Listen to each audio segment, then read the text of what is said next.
Padmashri doctor Sivanthi Adithanar nursing கல்லூரி இந்த ஆண்டிற்கான அட்மிஷன் நடைபெறுகிறது. Apply now. 75வது சுதந்திர தினத்தையொட்டி டெல்லி செங்கோட்டையில் பிரதமர் நரேந்திர மோடி தேசிய கொடியை ஏற்றினார். விழாவில் இடம்பெற்ற சிறப்பு நிகழ்வுகளை இந்த தொகுப்பில் பார்க்கலாம். 75வது சுதந்திர தினத்தையொட்டி காலை டெல்லி ராஜ்காட்டில் உள்ள மகாத்மா காந்தி நினைவிடத்தில் பிரதமர் நரேந்திர மோடி மரியாதை செலுத்தினார். அங்கிருந்து செங்கோட்டைக்கு வந்தடைந்த பிரதமரை பாதுகாப்புத்துறை அமைச்சர் ராஜ்நாத் சிங், இணையமைச்சர் அஜய் பட் மற்றும் பாதுகாப்புத்துறை செயலாளர் அஜய்குமார் வரவேற்றனர். முப்படைகளின் அணிவகுப்பு மரியாதையை ஏற்ற பிரதமர் நரேந்திர மோடி தேசிய கீதம் இசைக்க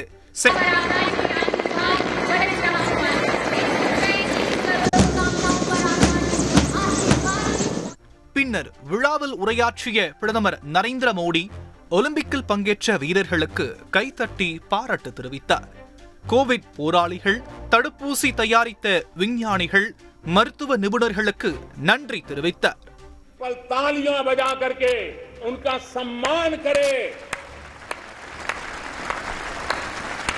भारत के खेलों का सम्मान, भारत की युवा पीढ़ी का सम्मान, भारत को गौरव दिलाने वाले. தொடர்ந்து பல அறிவிப்புகளை வெளியிட்டார். குறிப்பாக நாட்டில் 100 லட்சம் கோடி ரூபாய் மதிப்பில் பிரதம மந்திரி கதிசக்தி திட்டம் அறிமுகம் செய்யப்படும் என அறிவித்தார். இந்த திட்டம் மூலமாக வேலைவாய்ப்புகள் அதிகரிப்பதோடு உட்கட்டமைப்பு வசதிகள் மேம்படுத்தப்படும் எனவும் உறுதியளித்தார். இந்தியாவை உலகின் பச்சை ஹைட்ரஜன் மையமாக உருவாக்க தேசிய ஹைட்ரஜன் திட்டம் கொண்டுவரப்படும் என தெரிவித்தார். மகளிர் சுய உதவி குழுக்கள் மூலம் தயார் செய்யப்படும் பொருட்களை விற்பனை செய்ய இ-காமர்ஸ் தளம் உருவாக்கப்படும் என அறிவித்தார்.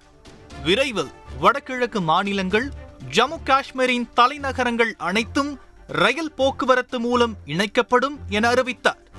75வது சுதந்திர தின விழாவையொட்டி நாட்டின் அனைத்து பகுதிகளையும் இணைக்கும் விதமாக 75 வந்தே பாரத் ரயில் சேவை விரிவுபடுத்தப்படும் என அறிவித்தார்.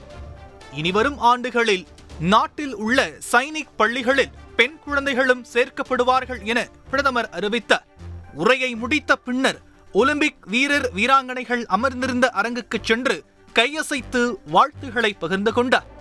விழாவில் பல்வேறு நாட்டின் தூதர்கள், மத்திய அமைச்சர்கள், கொரோனா முன்கள பணியாளர்கள் உள்ளிட்டோர் சிறப்பு விருந்தினர்களாக கலந்து கொண்டனர். பத்மஸ்ரீ டாக்டர் சிவந்தி ஆதித்தனார் நர்சிங் கல்லூரி அட்மிஷனுக்கு கீழே உள்ள லிங்கை கிளிக் செய்யவும்.